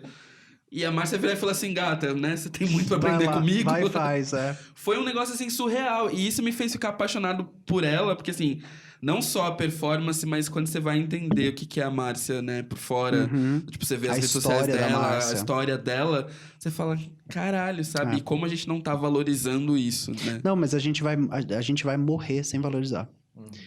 Todos nós que estamos aqui sentados nessa mesinha, nós faleceremos sem que Márcia Pantera tenha recebido a devida atenção, sem que a Alexia Twister tenha recebido a devida atenção, sem que o Jalu tenha recebido a Sim. devida atenção, sem que a Gabi Amarantos sem que o Johnny Hooker, né? Não adianta. Existe uma síndrome brasileira chamada Síndrome do Cachorro Vira-Lata. Sim. A gente olha para tudo que vem de fora, inclusive o que é pior, como se fosse Nossa. um produto de qualidade de exportação, um produto, né? Uhum. Agora sobre... você tem... você assistiu RuPaul? Sim, Você tem uma drag favorita, assim, de RuPaul? Tipo, que você acha que... tenho a Carmen Carreira e a Ben de la Creme. Ah, as duas. Se alguém do RuPaul formatou a minha drag, foram essas duas. Mas assim, Tammy Brown, Icônica. Nossa, a Amy. Tammy Brown é engraçadíssima. Eu amo a Tammy. a Tammy, até hoje eu não sei se eu entendo ela. se eu sei o que tá acontecendo. delírio Ela tá coletivo muito- e ela ela tá não em existe, a 3.120. Eu Sim. amo as cenas do Untucked que não faz o menor sentido. As coisas- Teletubbies Transformers to Mars é tipo... You quê? got it crazy. You want it crazy, you got it now. E ela começou uma série no YouTube, no Instagram com a Kelly Mental. E que é a família da Tammy Brown. E aí ela comendo macarrão com um senhor de 80 anos de idade numa mesa, falando: You know, in Brazil they say assoprar. It's like. e aí você fala: O que eu acabei de assistir? Aonde eu estava? O cérebro começa a derreter. assim, E eu amo, sou apaixonado. Eu queria que a Tammy Brown ela tivesse um talk show de 6 horas diário. Eu acho que ela é tipo, ela é a Kátia com esteroides, assim, mas do tipo nível máximo, porque a Kátia também já é Eu amo a Kátia. uma Nossa. profundidade. Sim. E, coincidentemente, se eu não me engano, eu vou até confirmar isso. A Kátia eu sei porque foi minha referência, porque a Kátia é taurina, mas se eu não me engano, a Tammy Brown também É de touro? É de touro. Olha, bom signo. Ou seja, tô gostando. drags loucas, né? Sabe de onde vem? Eu amo a Kátia também. Eu ia perguntar sobre shows. Hum. A gente sabe que lá fora, principalmente na região norte-americana, tem essa cultura drag muito forte há muito, muito tempo. E as pessoas têm a cultura de dar dinheiro, Sim, cash, gorjeta. gorjeta para as drags durante o show, né? Uhum. No Brasil isso não acontece, Uhum. ou se acontece é muito pouco. Como é viver de drag no Brasil se você fizer show? É um mercado muito fechado ou é, tipo, mais aberto? Bom, então, o que você precisa saber é: eu, Ritinha Von Hunt, sou uma drag amadora. Amadora porque como a Clarice Lispector se definia como uma escritora amadora, Tá, eu faço o que eu faço porque eu amo, tá, não porque é meu ganha-pão. tá. Então, o dinheiro que eu ganho como drag queen, ele não é a minha fonte de sustento. Eu sou um professor. Essa é a minha fonte de sustento. O dinheiro que eu ganho como drag queen é um extra. É, sei lá, pra investir em alguma coisa, comprar alguma coisa. Ou também eu não acredito em nada disso, fazer muita viagem e morrer. Quantas drags vivem profissionalmente de drag no Brasil? Se você conseguir listar 50, eu acho que no Brasil, 200 e tantos milhões de habitantes, Sim. se você conseguir listar 50, eu te dou um prêmio. Mas quantas rendeiras vivem de fazer renda? Ou quantos escultores de argila no Brasil? Quantos pintores será que a gente tem profissionais no Brasil que vivem da própria pintura? E em qual condição de vida? Então, a drag, ela é um retrato artístico. Com um adendo de que ela é uma arte periférica. Sim. A arte drag é grafite. Drag é palhaço. É a arte da perifa.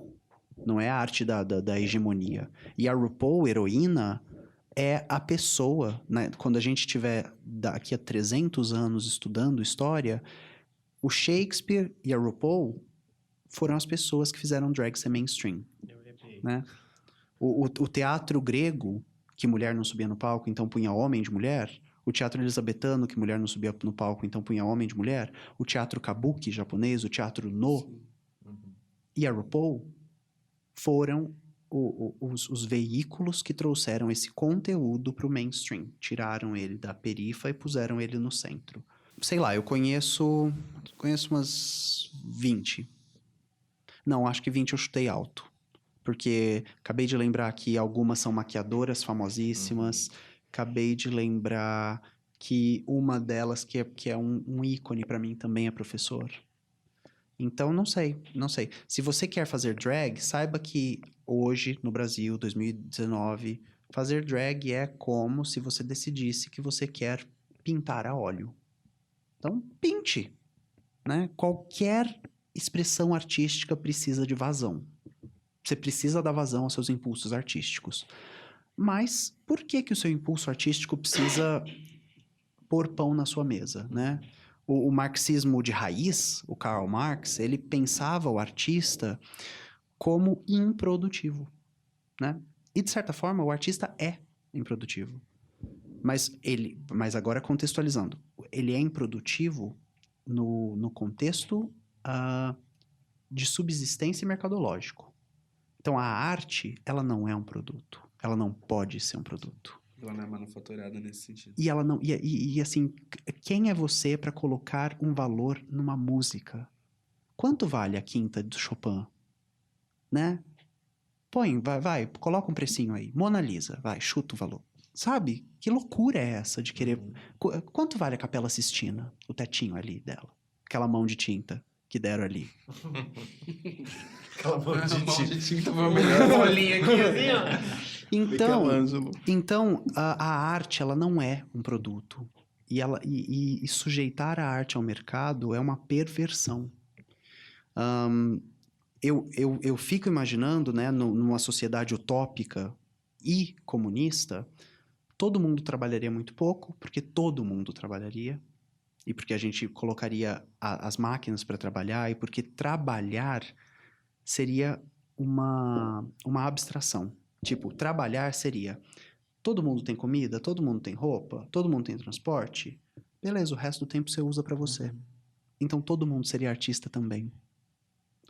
O que separa um artista de um não artista? Um dom? Um sopro divino? Não. Uma oportunidade. O Perfeito. tempo de investimento também, Nossa, né? sim, Que você tem para sim. poder dedicar a sua arte. Porque, como você falou, é uma rebuscada de referências, de vivência, de um monte de coisa que você não constrói de uma noite por dia. Não, e outra, por que que eu sei tudo isso? Por que que eu falo com tudo? Por que que eu consigo ir lá do feudalismo até a Revolução Russa, falar do socialismo? É porque eu estou dentro da faculdade há mais de 10 anos. Eu fui emendando uma na outra sem parar. Eu vivo dentro da academia, eu sento meu cu numa biblioteca à 1h e tiro às 8h há mais de 10 anos.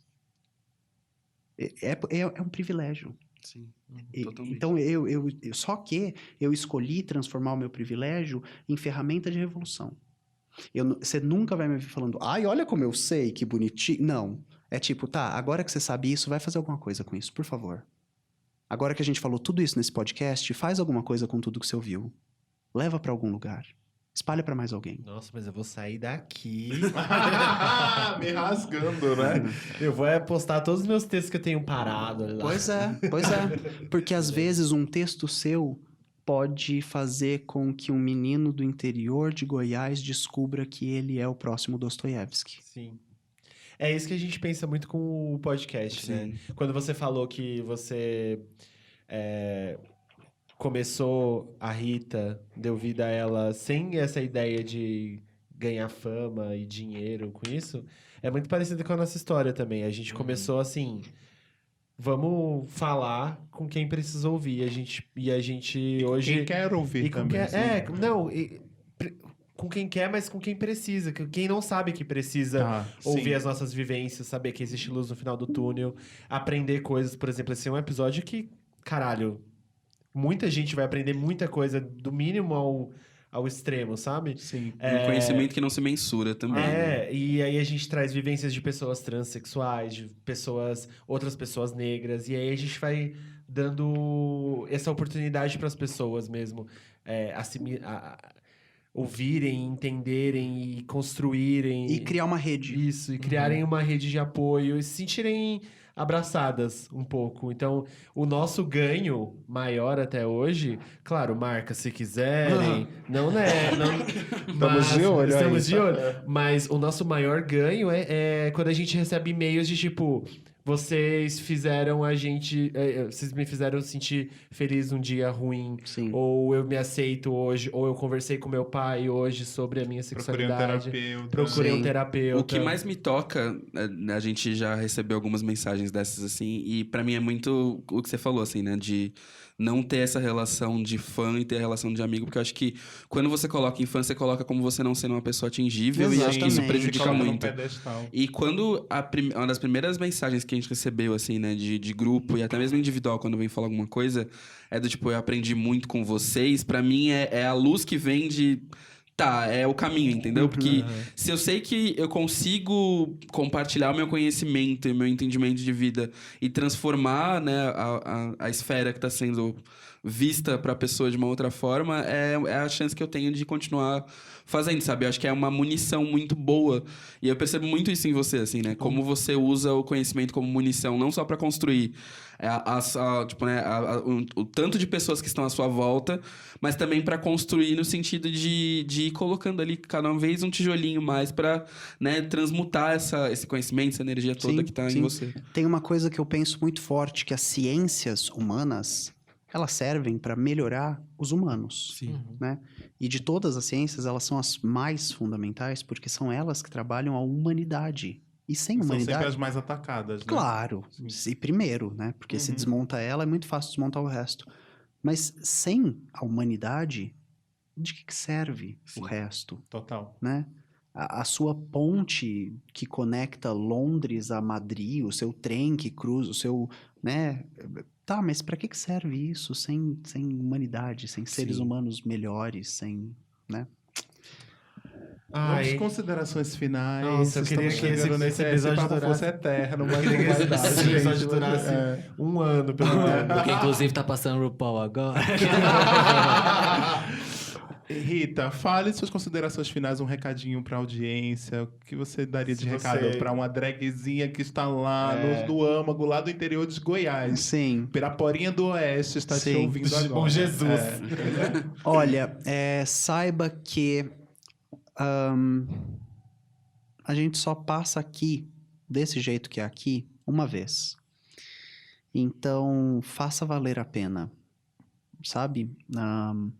Ninguém sabe o que existe do lado de lá, ninguém sabe se existe uma força que julga, ou se o Temer vai para o mesmo lugar que o Nelson Mandela, sabe? Mas possa carregar a sua existência com orgulho Sim. do que você foi e do que você fez. Então, 10 mil dias dá mais ou menos 80 anos de vida. Poucos brasileiros chegarão a 80 anos de vida. Poucos brasileiros estarão aqui durante 10 mil dias. Cada dia que você vive é um dia mais perto de morrer. Então, não faça algo que você não quer. Não seja alguém que você não admira. E não gaste seu tempo com coisas que não são importantes para você. Porque no final das contas, cada dia que você está vivendo é menos um, menos um, menos um. E no final a conta fecha e o que você leva daqui é só o que você fez. Ai. A gente tá acabando com o podcast, não vai ter mais nenhum episódio depois disso, porque acho que não valeria a pena, né? Então, foi bom conhecer vocês, Pox. Cara, de verdade, que inspirador.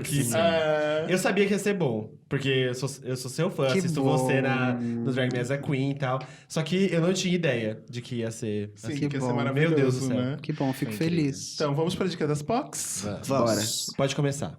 Eu? Bom, 10 lições sobre estudos culturais. Maria Elisa Sevasco, o PDF está disponível gratuitamente pela Universidade Unirio. Mas só se você jogar 10 lições sobre estudos culturais, sobre estudos de cultura, Maria Elisa Sevasco no Google e arrasar. Vai estar no pocketdecultura.com. Dá um preview do que é para as pessoas saberem, para Bom, facilitar. Maria Elisa Sevasco, ela é hoje a brasileira mais importante no campo de crítica de cultura materialista. Ela é minha professora na USP, minha amiga pessoal, íntima, vamos ao cinema juntas. E Maria Elisa, nesse livro, compila 10 capítulos sobre o que é cultura, o que é indústria de cultura, o que é estudo de cultura e o que a gente faz com isso. Ficou aí a dica, né? Então, para Alguém você quer dar dica? Eu não quero mais. Que eu ia dar a dica de um CD aqui do... eu vou dar a dica de um filme documentário chamado Wigstock, The Movie. É basicamente um documentário sobre a criação de um festival drag criado pela Lady Lady Bunny. Bunny, RuPaul. Isso. Aí o filme é de 90 e alguma coisa, 96, 95, não me lembro. Mas você pode ver várias drags icônicas da época, inclusive a RuPaul novinha lá, vai estar lá. Eu não sei onde está disponível. Eu vi baixado faz um tempo, mas provavelmente pode ter no YouTube, não sei, é capaz que tenha. Então é isso. Quem que vai agora? Eu vou reforçar algumas dicas, na verdade. É um reforço, mas também é uma dica. A segunda temporada de Pose provavelmente já vai estar no ar quando esse episódio sair. Então, assistam a segunda temporada de Pose, porque é maravilhoso. Deem audiência pra Pose. E se não assistiu a primeira, assista, que vai entrar na Netflix também. Vai ficar mais fácil o acesso. E as outras dicas são dicas que já foram dadas aqui no episódio pelo Beto de Jesus, que é 2 mini documentários, que é São Paulo em Hi-Fi e A Volta da Pauliceia Desvairada. Do Luffy. Isso. Luffy, a gente já falou do Luffy, que o Luffy tem que estar convidado, estar reconvidado Sim. de novo. Já E falei com ele, é inclusive. maravilhoso sobre o cenário drag e da noite gay de São Paulo, dos anos 60, 70. E é muito legal para entender todo o contexto e como a gente chegou até aqui. Eu vou citar uma dica que não é necessariamente ligada ao episódio, mas é uma dica super legal, que eu acho que eu já falei em algum episódio, mas enfim, se falei, falo de novo. É o documentário Bichas, que é bem legal e ele mostra justamente a pluralidade que a gente tem dentro da nossa comunidade. A gente insiste em se ater muito a padrão e a imagens e tudo mais, e o Bichas traz um pouco do que é mais pra dentro, a experiência pra cada um. Acho que é muito importante a gente se colocar no lugar do outro e entender isso através de documentários como esse. Arrasou. Eu vou dar uma dica, eu ia dar outra dica, mas aí a Rita falou da Fedra de Córdoba, e aí eu me lembrei do documentário, que a Fedra é a principal, que é Cuba Libre, que é dirigido pelo Evaldo Morcarzel, que conta a história da volta da Fedra, porque ela saiu de Cuba porque ela era transexual, homossexual, e tinha aquele problema lá do período lá da Revolução Cubana, e ela voltou 54 anos depois para Cuba. E o filme todo narra isso, dela saindo do Brasil, indo até Cuba e vendo todas as nuances, e ela com muito medo, muito apreensiva, pensando como é que vai ser, e é arrebatadora, assim, a história é muito maravilhosa, vale muito a pena, tá? É isso. Muito obrigado. Rita, Eu muito que obrigado. agradeço. Foi um Nossa prazer senhora. inenarrável. Ai, Nossa. Sério. Só foi bom porque todas nós somos POCs de cultura. Uma salva de palmas. De novo. Mas antes de terminar, diz onde as pessoas te acham, né? Seu podcast, seu canal, etc. Bom, eu costumo fazer ponto ali na Rego Freitas. Ó, a única rede social que eu uso é o Instagram, e aí você me acha como Rita_Von, já vai aparecer, porque eu sou muito famosa. Mas eu tô brincando, Rita Von Hunt, e com underline separando os nomes. Você pode me acompanhar também através de um canal no YouTube chamado Tempero Drag. E mais recentemente lançamos um podcast chamado Rita e Rochelle Show, disponível no Spotify, e também a gente solta sempre no YouTube, que a gente filma a gravação. Arrasou. Arrasou Essa demais. Fora no Drag Me As a Queen. Ai, Sim. Dani, esqueci! Ai, minha carreira internacional, o programa que passa do México à Patagônia, vocês me acham com o Drag Me As a Queen toda segunda-feira, às 22 horas, no E! Entertainment Television. Assistam, Sim, é muito maravilhoso. tudo. É isso, Poquezinhas. Esse mês a gente tá com O Maratona LGBT. a Maratona LGBT 2019. Então você vai ouvir a gente nas terças e nas quintas, com episódios nas quintas especiais, com pessoas que representam as letras de cada sigla da Da nossa maravilhosa sigla. conjuntura de letras que forma Isso, LGBT. isso. Eu sou o quê? Não, no caso, você veio como convidada drag episódio. né, do Ah, episódio, entendi, mas temos entendi. também isso em paralelo. A gente Entendi. tá trazendo toda semana um L, um G, um B e um Bárbaro. T. Isso. E o que? E o I e o A? É que o mês é curto, mas a gente vai trazer mais pra frente. Quero Não- ver. Não esquecemos. Ficarei atenta. A gente vai Temos trazer- um A também, né? Na mistura do Do B. Do B também, que vocês vão legal. conhecer. Falamos disso. Sim. Mas a ideia era fazer essa mini maratona, porque o mês da diversidade tem 4 semanas só. Um pocket. Isso, um Isso. pocket. É isso, gente. Um beijo. Muito obrigado, gente. Até Até semana que vem. semana que vem. Beijo. Tchau. Beijo.